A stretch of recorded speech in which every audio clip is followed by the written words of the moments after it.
Hello everyone, welcome back. Good morning. This is Forever United TV. I was going to say FUTV and Forever United TV mixed together then, but that didn't work out. But yes, it is Forever United TV. We have plenty to talk about this morning on your 8 o'clock morning update show regarding everything Manchester United. As always, it is a jam-packed show with loads to get into, starting with Ruben's demands. That meeting that he had with Manchester United board members after the Europa League final. What came from that and whether that is the reason behind Ruben Amorim's push for Victor Gyokeres. Yes, we covered that in detail last night and the reports coming out from a few different journalists. This was covered again last night by other people and more reports have come out for the reasoning behind that. I want to talk about that this morning. I want to get into the rumours going around about Bryan Mbeumo's wage demands and just pour cold water on that. A standoff between Marcus Rashford and Manchester United. Sancho to the Saudi Pro League. What's happening with Alvaro Fernandez's money? Details on that. Another midfield option for Manchester United that you wouldn't have thought of, or might have,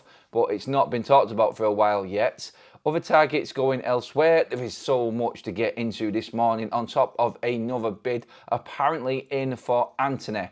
Valuation on Rasmus Hojlund and where Inter Milan are also at with that. And United's stance on that. My God, there is a lot actually to get through today. But there, you've got a general gist of everything that is going on. Welcome to Forever United TV. If you are new to the channel, just get into the live chat, join the community, get talking, give me your thoughts. And yeah, start building up some decent debates in there, please, everybody. I'll jump in when I can. I'll bring your comments in on the live show as always. But yeah, welcome along again, people. It is moving forward at a very, very quick pace, this transfer window now, and there is so much going on that it's hard to keep a track. Thankfully, yesterday it eased off a little bit so we could get into some more details as to what's happening rather than just going through and blasting into all of the news like the previous couple of days was. It's been a bit of a roller coaster. This time yesterday morning, we were just getting the bomber and that absolute bombshell from Fabrizio Romano regarding Bruno Fernandes staying. That's gone further on now. Obviously, everyone's had their say. Bruno's had his say.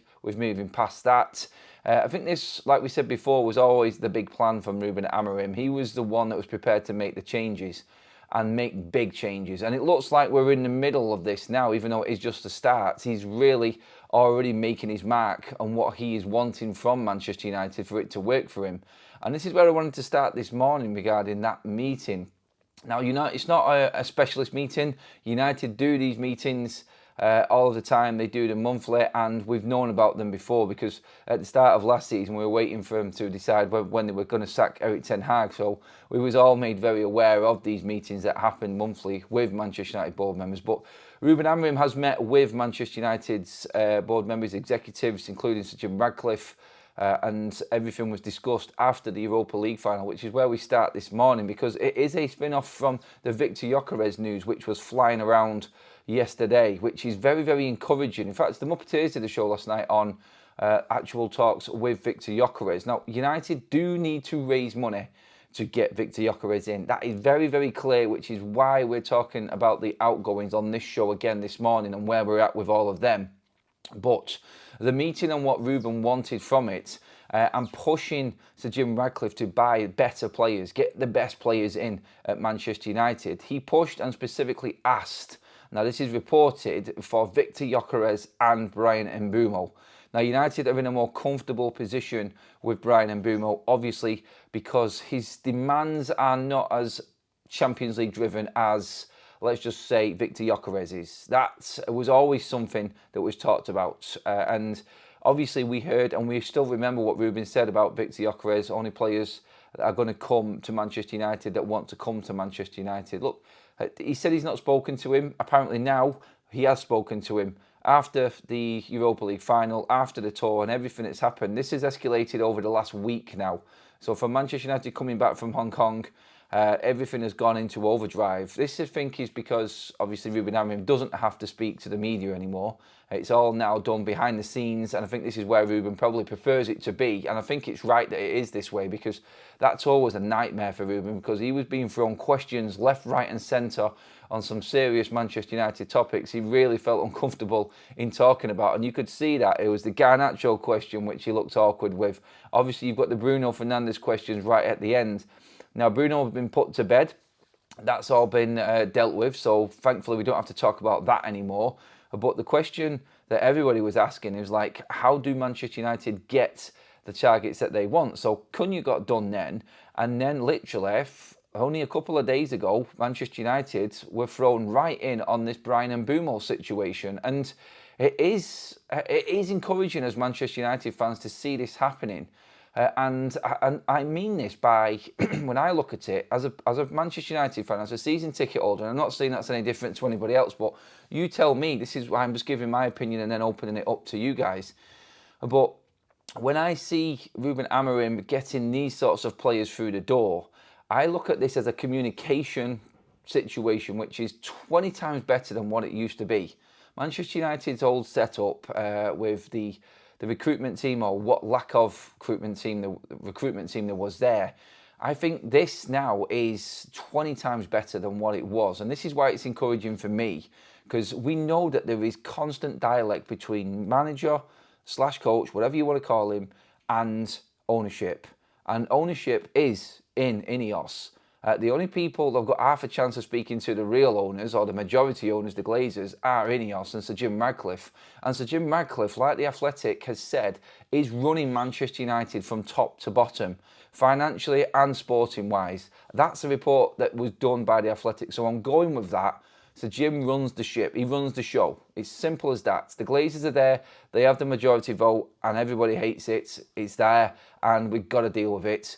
But the question about who is running United, that's been put to bed, I think, by The Athletic and that report.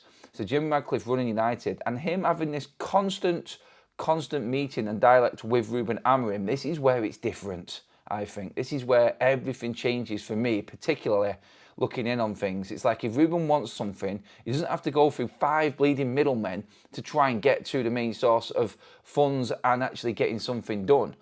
So Jim Ratcliffe is there. Like, he brought his team in to communicate with Ruben Amorim and make it very clear on what they wanted. And then he is involved as well. He's very hands-on in everything that's happening at Manchester United. And we're starting to hear now a lot more on what's going on at Manchester United because of this different setup.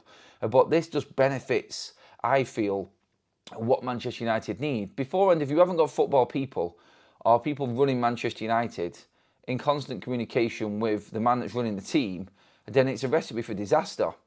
The last 2 decades, near enough. Apart from having a genius that was Sir Alex Ferguson and David Gill at Manchester United, we probably would have been in a very similar situation to where we are now. Sir Alex Ferguson goes, and then you get the carnage of the last 10 years, and only now, after all of that damage has been done, are we in a position now where Ruben actually has got that dialect and that communication with the ownership of Manchester United. And this is why we're talking about Victor Gyokeres this morning, and why Manchester United are in a position where we could actually go out and buy him.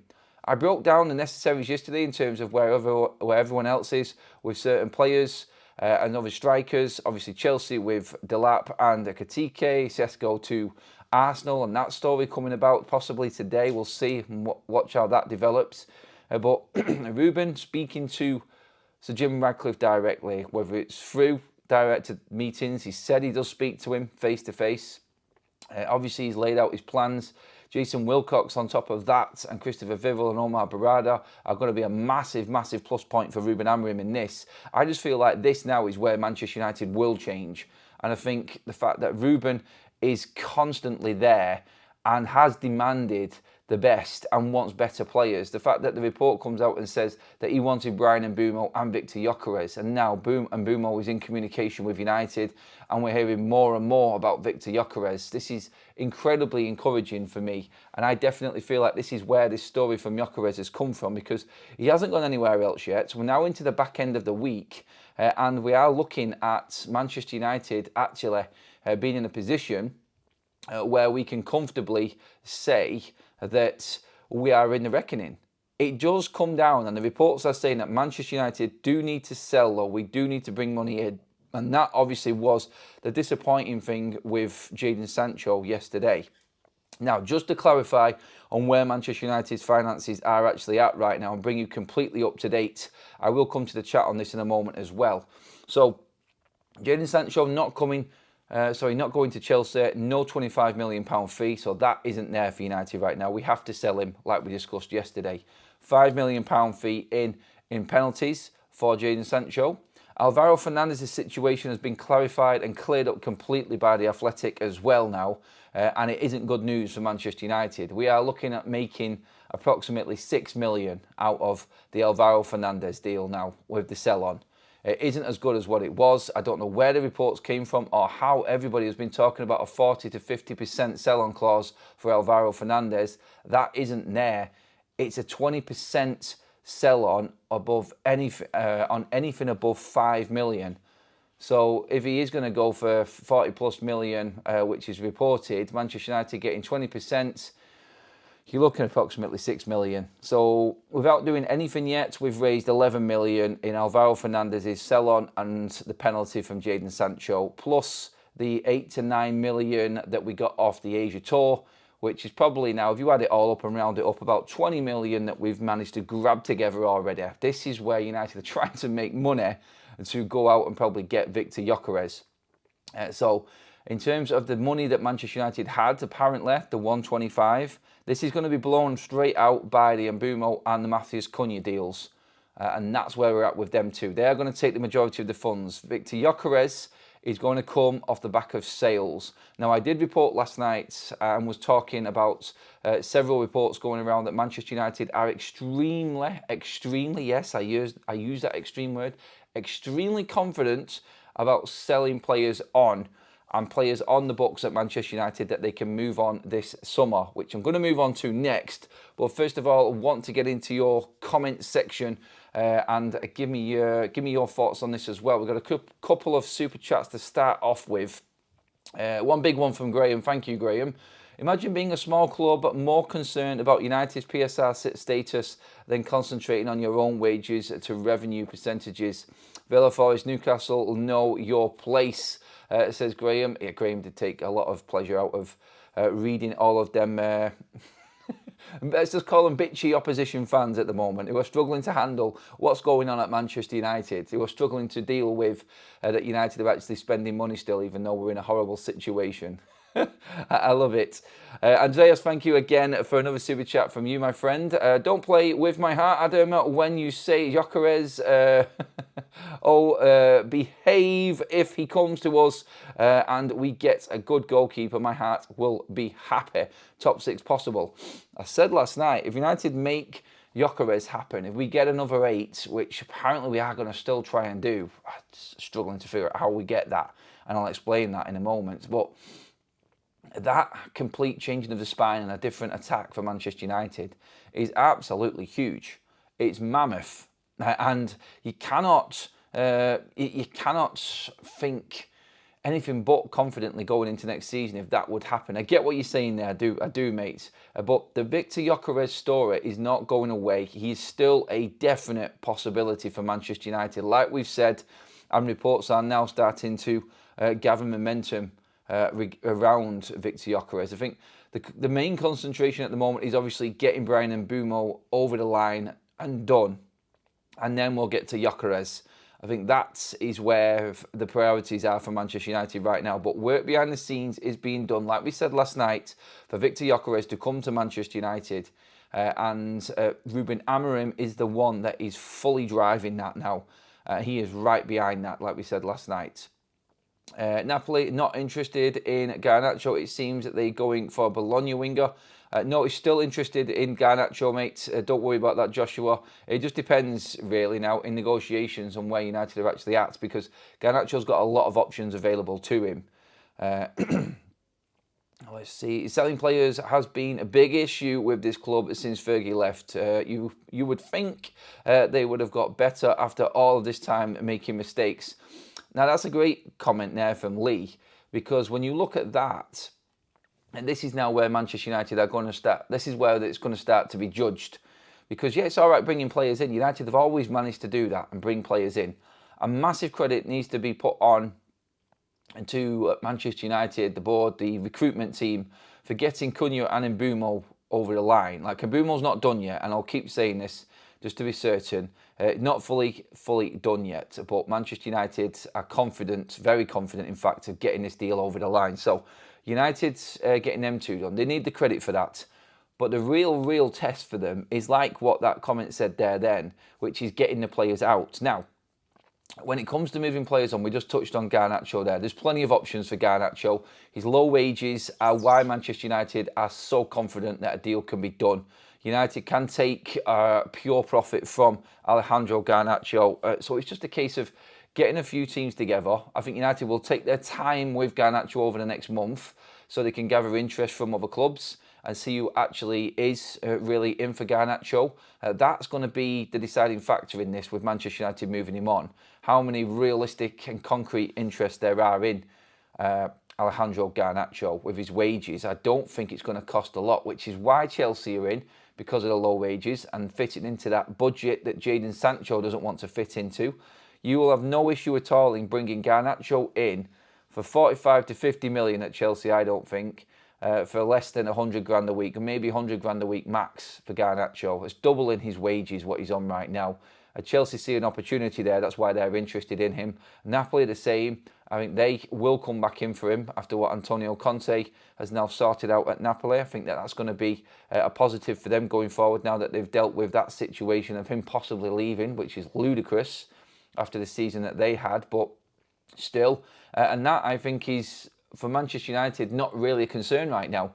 Garnacho will be sold, and I think that's one of them extremely confident about moving players on bracket players. Garnacho is an easy one for United because we don't owe anything on him. He's on ridiculously low wages for where he's at. He's very young, his potential packed, and has shown moments that will attract plenty of suitors for him. So Garnacho is not a concern whatsoever for United, and they can take their time with him, I feel, throughout. Obviously, it needs must in terms of what Manchester United can and can't do regarding the financial fair play and PSR situation.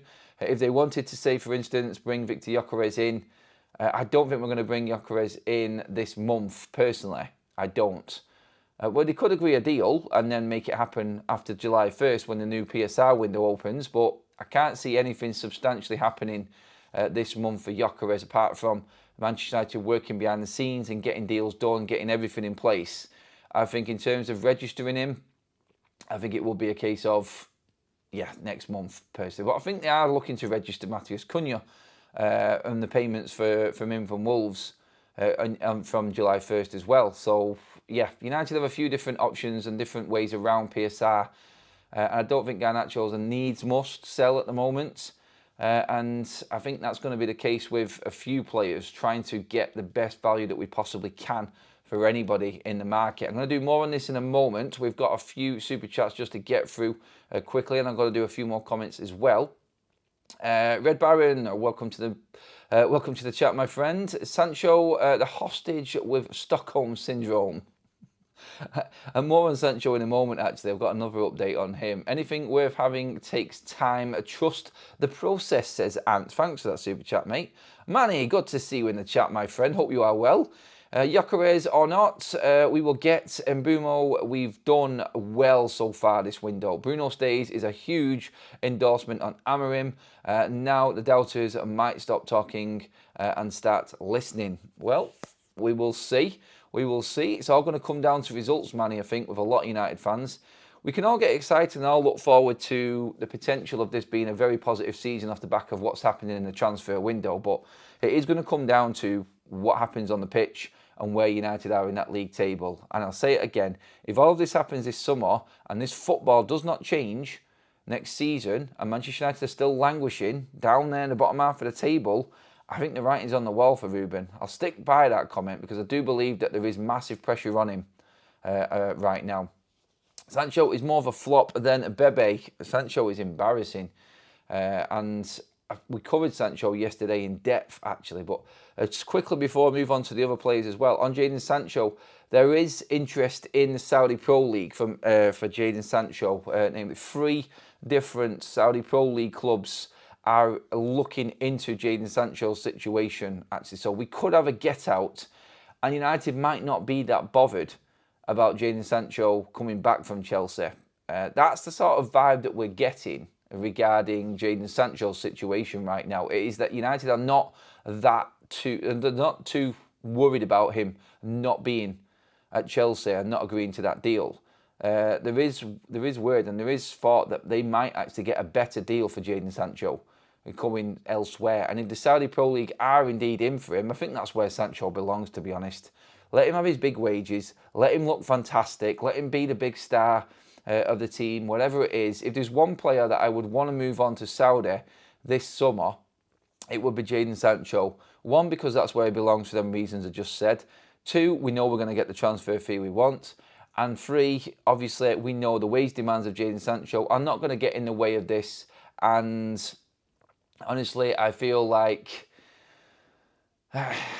I think he would go there. I do. I think he would go there now. Because if he wants that money, Manchester United would obviously want to move Jadon Sancho on to make sure that they got money. But again, actually, I don't know about this. They would not want Jadon Sancho to rot in Manchester United's reserves or wherever this season. They want the fee and they need the fee. So if anybody in Saudi is looking at taking Jadon Sancho, United will be all over that. All over it. Quickly, I can see a lot of people in the chat talking about Bryan Mbeumo's wage demands. Don't believe it. Don't believe it. Again, when you're looking at this, look at it in this way. And I'll just say this now. Bryan Mbeumo all of a sudden wants $250,000 a week. He wants 5 times the wages that he's on at Brentford right now. And who's reporting this? Yes, it's North East-based journalist. I wonder why they might be actually bringing these numbers out and talking about Bryan Mbeumo wanting $250,000 a week. Yeah, maybe sour grapes, maybe because he didn't sign for Newcastle and they're having a bit of a hissy fit at the moment about why. Yeah, so the journalists that are reporting Bryan Mbeumo's wage demands are North East-based covering Newcastle. That's all you need to know, everybody. He won't be on 250 grand a week wages at Manchester United. I think that is quite clear from the structure that is in place at United right now. And let's be honest, we know that Matheus Cunha's not going to be on over 250 grand a week wages. So why would Bryan Mbeumo actually feel like he should get more than that? He's not going to be on that wage. That is quite clear. Look, bonuses might take players' wages up to that much. But what you've got to look at here is his base wage. If Bryan Mbeumo gets bonuses for getting Manchester United into Europe next season, pay him the bonuses. Because, yeah, we made it. Because of him and the team actually coming together and getting there. Incentivised contracts. This is what Manchester United will be offering. It's bonus related. That's how it works. And this is why Andre Onana was not happy about his 25% cut of his wages. Now, Andre Onana's wages do go up way over 150 grand a week, closer to 200 grand a week wages with bonuses. The problem with him is he doesn't get them bonuses because he's shit. And he wasn't happy about the 25% cut on his wages after Manchester United dropping out of the Champions League, which he single-handedly did. So yes, just so you're clear, like numbers that are put out there, yes, they can be there and players can get them numbers, but they don't get them every single week.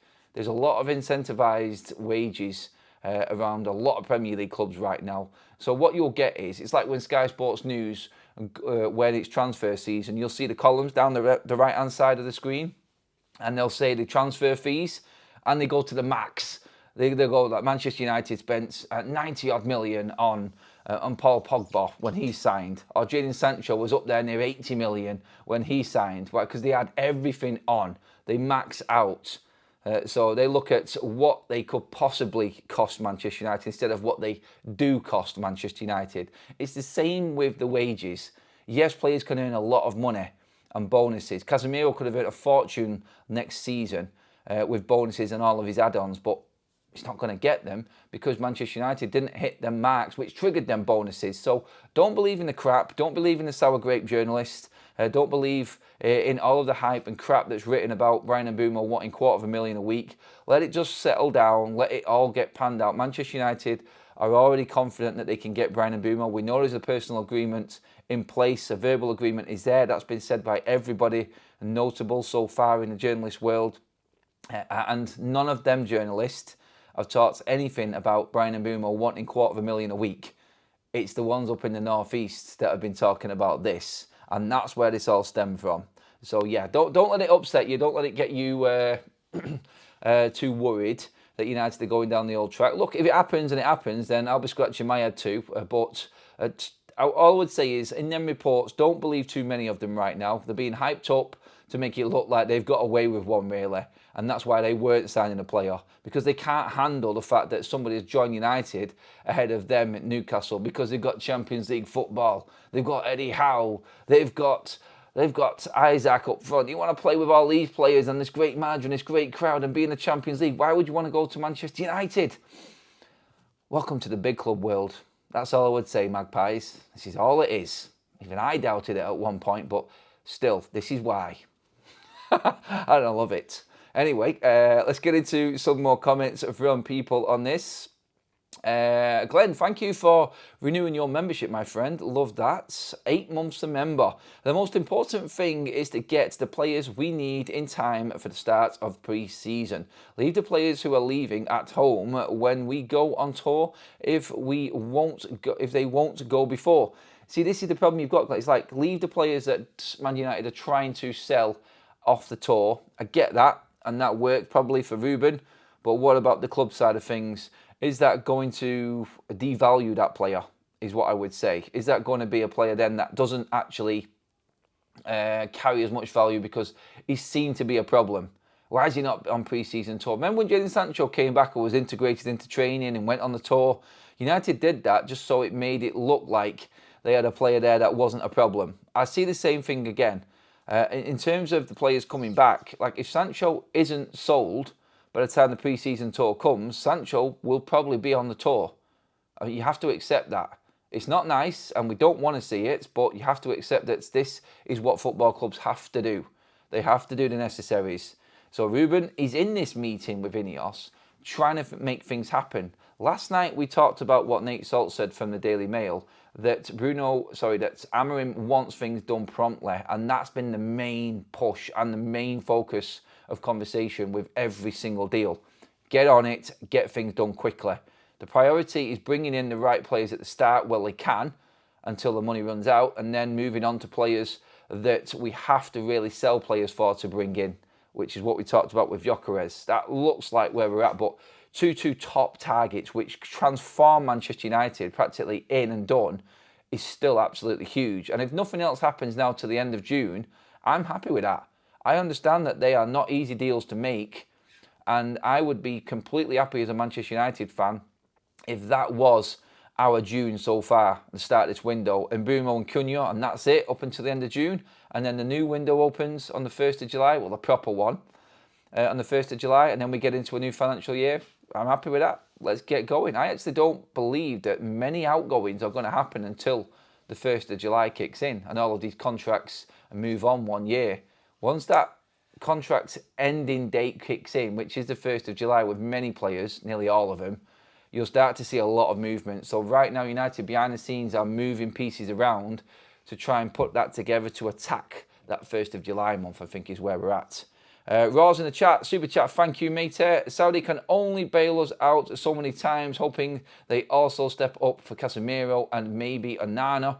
I'll talk about them as well in a moment. Rashford and Sancho's wages will more than cover Cunha and Mbeumo and Trincão's wages. You know it, Adam. They definitely are going to cover a big chunk of what Manchester United need to do. Thank you, 5 gifted members from Andreas. Thank you very much for that, mate. Really appreciate that. Please thank Andreas in the chat if you are live now and have been gifted one of them memberships.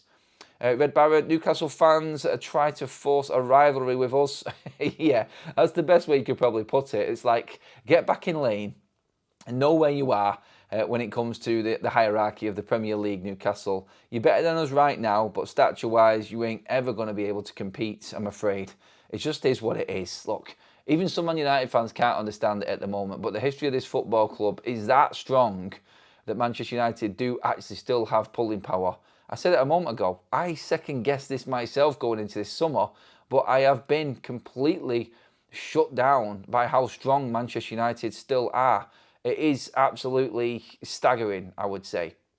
Right, the quickly on the Andre Onana situation, I just said again, I did touch on this last night. Someone just mentioned getting Onana and Casemiro out. I think it was Roz in the chat. In the midfield, Casemiro is a player the club are trying to sell if they can. He's not in the longer-term plan, and that's come from the Muppeteers as well. Nate Salt did say yesterday that Andre Onana is more likely to stay, and Altay Bayındır is likely to leave. Easy transaction for Manchester United, and profit will be made on Bayındır because he was so cheap. And I've said this before, if United do bring Vitek back and sell him, that's also 100% profit for Manchester United as well. So if you can maybe, let's just say, you sell Bayındır for what, 5 million? I don't know how much he's going to be worth for what United can get. We'll see. Let's just throw some figures out there. Bayındır, 5 million. Vitek is probably better. You get 10 million for him, which is probably a good deal. And you're looking at, with Sancho's penalty, with the Asia Tour, with Alvaro Fernandez, with Bayındır gone, with Vitek gone, just them alone and them little deals with nothing significant happening yet in outgoings, you're looking at approximately 35 million brought in by Manchester United. And the majority of that is pure profit. The Tour, the penalty for Jadon Sancho, the fee for Alvaro Fernandez, obviously pure profit on Vitek because he's an academy player as well, and obviously Bayındır's fee as well. You've not even touched any of the main players yet, but still managed to scrape in 35 million. It seems desperate and it seems like we're doing everything we can, but it's them small minor games. I sound like bleeding Brailsford right now. I don't want to go there, but you see what I mean? Like that, all of a sudden, 35 million pure profit on Manchester United's books goes a long way into a transfer PSR financial year. That's where Manchester United are trying to make up the ground. And with all of the cuts that they've saved as well, it's more savings on Manchester United's books. If you can start knocking off some of these wages, then you're talking substantial amounts of money. Like Sancho, Rashford, Antony, these players. If you do manage to move Casemiro on as well, then this is how Manchester United make things happen. And everybody can still keep crying about it. And opposition fans' tears can still keep flowing. It's not going to change. United are being run like a proper football club now, and nobody likes it. The free-for-all and everybody piling in on this football club before from opposition fans, that's not going to happen. And straight away, you can see the impact of a football structure hitting a transfer window with the way that opposition fans are bitching about us. How are they managing to do this? Well, this is what you're going to have to get used to now. If United do manage to become more successful and start turning a profit, we will be very dangerous again. It's a while off yet. I'm not getting too carried away with that, but let's see. Morning, Adam. Do you think Amorim and the board will bring back De Gea? No, I don't, mate. Not a chance in hell. I think his time at Manchester United finished when he left the football club. I don't think there's any way back. I'd never say never, like I say, but it's nowhere near Manchester United's agenda at the moment, from what I know anyway. Let's see what say. Al says, how do we know Vitek isn't good enough if we don't give him an opportunity? Question mark. We sold Alvaro Fernandez and Kovar for peanuts. There you go. That's another question you got to bring up. Maybe United saved money by bringing Vitek in and then letting him compete alongside Andre Onana. Vitek is a better keeper than Onana, in my opinion, from what I've seen. I just think he's safer hands. And he's a miles better shot stopper. And if anything, if you've got a miles better shot stopper in your ranks, you're going to play him ahead of Andre Onana straight away. And it's going to save United money. Andrew says, yes, I can't understand selling Vitek for such a small fee. The goalkeeper situation is ridiculous. Onana, Bayındır, Heaton, none of them should be at United. I was still looking to put Tom Heaton on another short-term contract is what is being reported. We'll see if that actually does happen come the pre-season really kicking off. But yeah, that is the report going around at the moment. Just into other news as well now. I was going to get through this as well to bring you completely up to date. It does look like Manchester United will end up losing out on Edison. We talked about this yesterday. Edison probably will now end up at the Saudi Pro League. And Laurie Whitwell also yesterday said that Al Hilal now will push for both Edison and Osimhen. So they can afford him because of the wages that are now freed up that they were putting aside for Bruno Fernandes. He was the big deal, so they are now looking at Edison and Osimhen two other former Manchester United targets. This, I think, it's nothing to do with us, obviously, now. It doesn't matter to us. But Edison leaving for somewhere else, then brings up, right, who else is coming in midfield. There's reports of Hayden Hackney from Middlesbrough started to circulate again, as Manchester United possibly looking to bring another younger player in. And we've talked about this before. He has been on Manchester United's young player lists of transfers. Like, we've known this about obviously Chris Rigg, Hayden Hackney, obviously Joe Bellingham has been another player Manchester United have been looking at in depth, but he is going to Germany, he's going to Dortmund. Chris Rigg, no word on him. He's likely to stay at Sunderland now because they got promoted and they've lost Joe Bellingham. So that looks like that one's off. But Hayden Hackney, obviously impressed under Carrick at Middlesbrough. I think he's a target for United and always has been a target for United, but again, it's not one that's really going to convince many United fans that he is that big midfield signing. I think that will be him possibly coming in the sort of Aiden Heaven, Chido sort of mould. Not that he's going to go into the academy. He's obviously a first-team player, but United looking at Hackney as another option in midfield. Just wanted to bring that story up so we're covering everything. Inter Milan's approach on Rasmus Hojlund. Now, Manchester United need approximately 40 million plus to not lose on Rasmus Hojlund this summer. Obviously, only 2 years into payments, and United still owe quite a lot. The fee that Inter Milan can afford, according to reports from Gazzetta dello Sport, was that they can afford approximately 34 million quid. It's not going to be enough, which is where the loan with option/obligation came in for Rasmus Hojlund. The strong comment last night from the Muppeteers was saying that Manchester United have made it very, very clear to Rasmus Hojlund, if a bid comes in that is suitable for the club, then prepare to leave. You are not staying at Manchester United if the right offer comes in. And that's Manchester United's stance on Rasmus Hojlund right now, which I think is fair.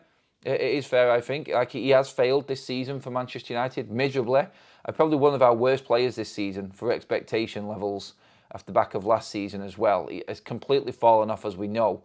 But Inter Milan's stance on this is they can afford possibly up to 34-35 million, which isn't going to be enough. Honestly, right now, if this was another year down the line, I think United probably would have snatched Inter's hands off at that price.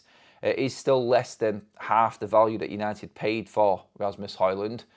And they are looking to just clear the books and the wages off with Rasmus. They're not looking to make absolute mega money on him. They know they're not going to.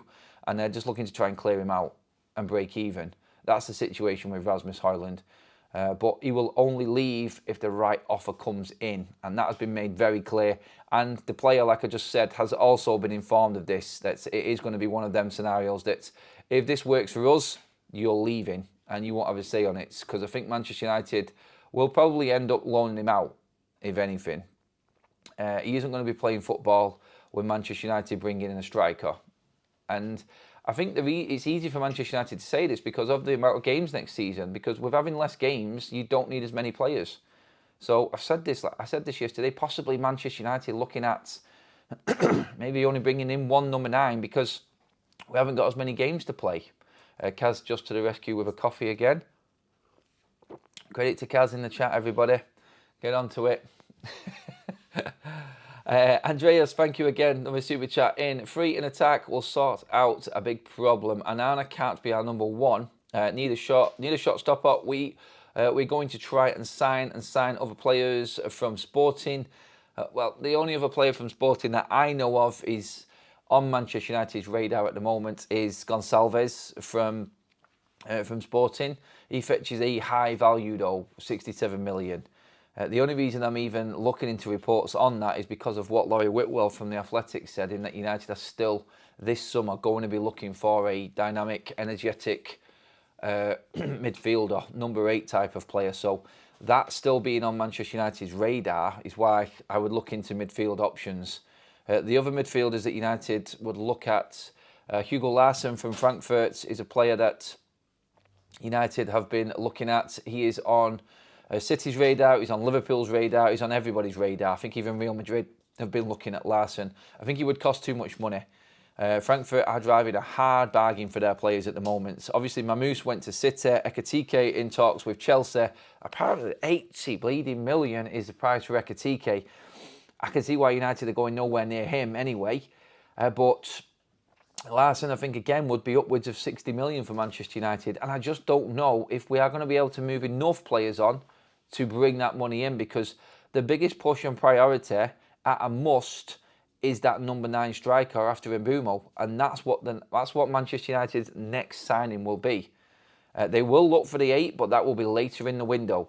Bruno staying has given them the time and space to work with there, and opportunities for buying 8s will obviously materialise throughout Manchester United's summer, and they will address that then, is what is being said now from these reports. But Gyokeres as Man United's number 1 target for number 9 is the main headline in terms of the transfers still, and hopefully it stays that way, because getting him, it would have opposition fans not actually crying. I think a few of them will be paying trips to the hospital, going off what's been said so far and how much it's affected them that Bryan Mbeumo might be coming to Manchester United. Adam, I'm the 5th-rate player and the top coach. Strange things happen. I'm not sure, ATK, what you're talking about there, mate. But yeah, we'll see.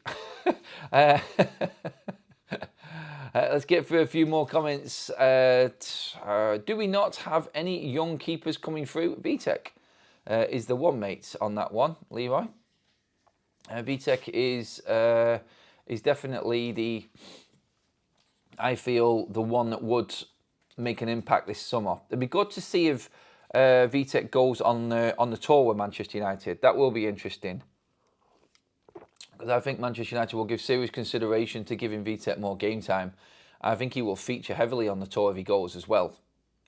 Rawls with a super chat says, any clue what a striker in the prime of his career like Gyokeres will command salary wise? I would imagine north of what Cunha is at. I know Osimhen wants them to back the bricks truck up also, as in pouring the money in. I reckon the wage demands. There was a story going around of what he asked Arsenal, but I don't know if that's true, because it looks like there's not been any real significant communication, personal terms-wise, with Gyokeres and Arsenal. That deal obviously doesn't look like it's happening at all, which is why we're talking about it. But the noise is going around, what he would demand. I think Gyokeres is definitely north of 200 grand a week in terms of wages. I think that's what you get for one of the highest goal scorers in European football. Who has done it in every single competition he's played in this season. I think that's what you're going to have to pay to get the best players in, I feel. And you know what? Would anyone in the chat have an issue? That's a question I want to ask, actually. Would anyone in the chat have an issue with Victor Gyokeres earning, let's just say Victor Gyokeres wanted 250 grand a week wages.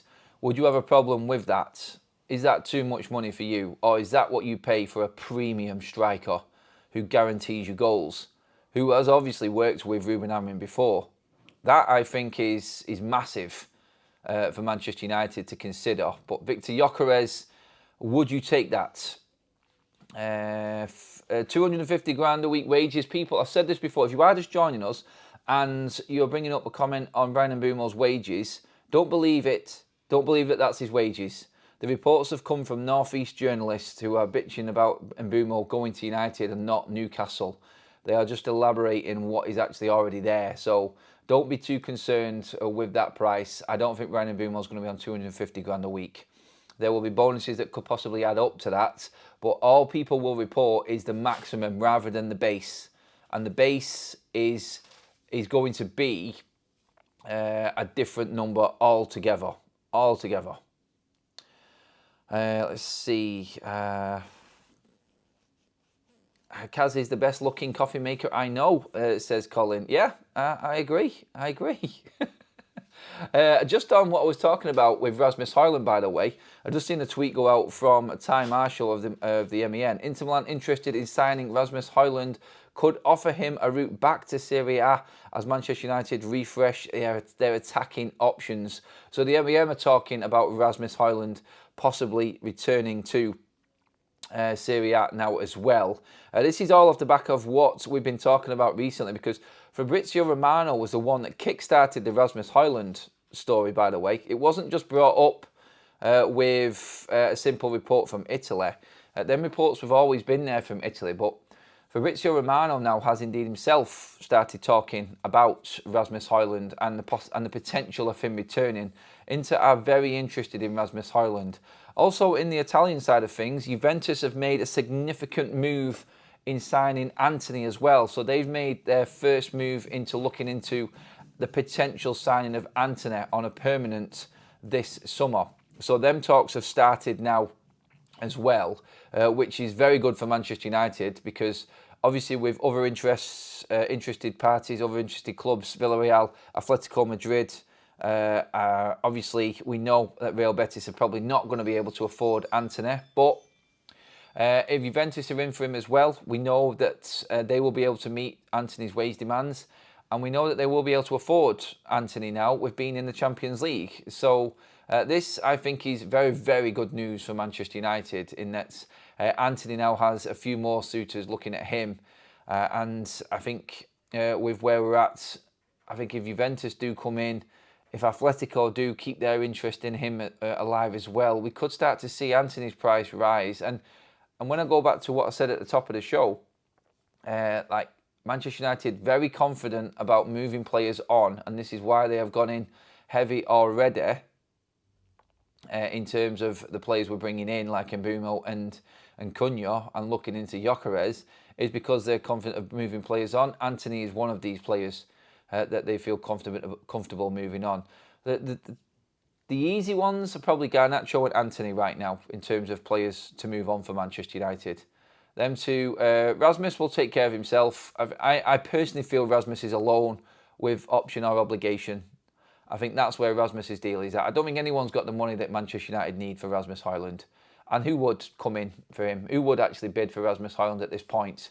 That's what we've got to say. That's what we've got to look at. I don't think there is anyone there that is going to be willing to pay that money, 40 plus million for Rasmus. So loan makes sense. And you know what? Even a loan with an option might be good, because Rasmus Hojlund might turn out to be a better player again. He might learn a bit over in Italy and then come back to United next summer and be a standing striker. But worst case scenario for us is, and it isn't really a bad scenario, is Rasmus Hojlund's wages are off the books, which always helps. We may get a loan fee for him, which goes towards obviously funding any other transfers, and he becomes a better player, and he's still on our books. And then if he does do well, and whoever takes him, Inter, Napoli, Juve, whoever's been interested in him, if they do take him, then obviously they're going to have to fetch their checkbook, and we'll get money for him next summer, which is probably going to be just as significant as this summer is for Manchester United, because that's going to be the one that backs up, hopefully, what is going to be the resurgence season for Manchester United this coming season. As in, this season, Manchester United claw their way back into Europe, and then to stay in Europe, we have to have another good summer transfer window next summer. I think that's going to be just as important as well. Let's get some more comments in on this. Gary says, personally, I think players in the first team squad should be on a basic 60 grand, but have big bonuses due to their performances on the pitch. I know that will never happen, so I will get my coat. I think everybody would love it to be that way. Andrew says, that's the same for any loan plus obligation. No club avoids those deals, because what if he gets injured, or those deals just wouldn't exist. Using it is to justify a 7 million loss is crazy. He's talking about, I think he's talking to someone else there regarding one of Manchester United's loans. A lot of people have picked up on the fact that Manchester United have had this clause in Jadon Sancho's contract that really, why would you put that in? I think when you look at it, they've backed the player in actually doing well. And at the stage of this transfer window when Sancho left last summer, United weren't really in a comfortable position. And it was a decent way out for Manchester United. Most of the wages, or a big chunk of his wages covered, and 5 million fee on top at the end, and possibly a chance of moving him on. Let's just bracket Sancho as an absolute pain in the ass problem that we're just trying to get rid of any way we can. It's hard to discuss Jadon Sancho because everything is just pure negative about him, and he's just going to wind people up forever and a day. If Ten Hag does not come and sign the unstoppable Antony, I will think even less of him. The unstoppable Antony. Yeah, I forgot to mention Bayer Leverkusen in the Antony situation as well. Antony will definitely go this summer. There is no way that Antony isn't leaving this summer for Manchester United. Marcus Rashford, on the other hand, is holding the club ransom. There is a standoff and a report that has come out on Marcus Rashford, which it doesn't read well. Doesn't read well at all for Manchester United fans anyway. I'll bring it up now. So this is the latest on Marcus Rashford. Marcus Rashford is willing to wait until the end of the transfer window to force through a move to Barcelona. Manchester United still value him at 40 million euros. So Rashford to United is worth approximately 35 million quid. That's about it. And what we're looking at now, I feel, is again a saga. And when I talked about Jadon Sancho being on the tour, don't be surprised. I know, and you don't want to hear this. Don't be surprised if you see Tyrell Malacia, Antony, Marcus Rashford and Jadon Sancho all on Manchester United's tour. It's painful saying that. I don't want that to happen. And I want United to get in gear as soon as that 1st of July hits and get these players out, because I think that's when it's going to really start kicking into gear. June is just the build-up and the warm-up to the absolute craziness of this transfer window. June is that bonus time of this transfer window right now, and anything can happen, and we're seeing these extra bombs dropped by the big journalists at the moment, like Mbeumo and Cunha already being done for United. But when July 1st hits and them contracts finish, or another year of them contracts finish up, and all of the triggers and obligations and options start to kick in, that's when you'll see this transfer window take another, go on to another level and take a new lease of life. Trust me on that one, it's going to get even crazier when we hit July. So this is a crazy June building up to a mammoth July, basically. But I think on the outgoings, I think most of Manchester United's outgoings, I think officially will start happening when we hit July. And that's when United have to get busy, because I think mid-July is when we start hitting our pre-season games. I think we play Leeds first of all. I'm sure that's the 17th or 19th of July. That's the official first pre-season game going into next season. So I think United have got a few weeks of July to really get a lot of business done. I'm going to say that I think deals possibly for the likes of Malacia and Antony might be done. Sancho could possibly be done. Garnacho, again, I think we'll probably know what's happening with him by then anyway. And so them five in particular, big deals for Manchester United, because they've all been problems at the football club.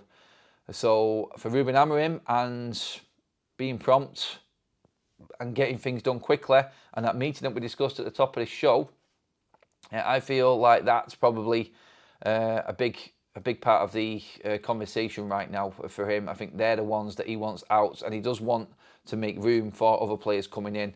And of course, we want to see what some of these academy players can do. So if there's 5 first-team players there that Ruben Amorim doesn't want, then it's up to Ineos to get a shift on and try and move them out, so Ruben can really have a good look at some of these academy players coming in, because we want to give more time to Chido. We want to see what he can do up front. Obviously, we want to start seeing more of the likes of Morehouse. We want to see more of, obviously, Harry and Mas. You've got Diego Leon coming into the fray. Don't forget, he's a United player, so he's going to be competing on that left-hand side. And United need to get a shift on. Andreas with a super chat says, always the same players causing drama, always drama. Yes, we could officially get rid of some of that this summer. Look, I could go on forever in a day. There's so much to talk about. I will keep you up to date quickly. I've missed a few super chats, sorry. Sorry, Stephen, I'll bring yours up now. Bruno, stay because the board promised incomings. Look, the board promised a lot. Ruben Amorim has spoken personally to Bruno Fernandes and convinced him of the project that's coming. He is in the middle of this rebuild and he is an integral part to it, I think, Stephen. That's what's been said. Andrea says that they can pay him 400 grand per week if we end up in the top 6. That on Victor Gyokeres. Adam, for the money, for goalkeeper, Juan Garcia, surely he's going to Barcelona. Sorry, Mane, I know what you mean. Yes, that would have been one with that release clause that he has got, definitely, that Manchester United should have been looking at. But we have just missed out, I feel, on that. It looks like he's set to go to Barcelona. And that is our show this morning, everybody. A long extended show again, as always, in the morning, bringing you as much information as possible. A detail beyond detail. Ant there, not letting me go, just dropped another super chat in. I love that, mate. Thank you. Given last season and his contract length, Ruben can't afford any flops or mistakes. It'll cost him his job, and we will have to start again. Yeah, that, I think, again, is why Ruben wants everything moving on fast, very fast. Last night, we went past 81,000 subscribers live. Thank you, everybody, again. More have piled in overnight. If you haven't already, hit that subscribe button, everybody. Make sure that you do give the video a like, and that'll take us probably over 600 live likes, which is absolutely mental again. Brilliant morning show to kickstart the day. I will be in touch later on if anything else does break. Stay tuned. I'm not scripting any days at the moment with the transfer window. I'm just going to be live or doing a video with anything significant as it happens. So it's important to keep your bell notification pressed on so you're notified. We could be live or doing any video at any point going forward. So please do make sure you've subscribed and hit that bell notification. Give this video a like and check out the other content as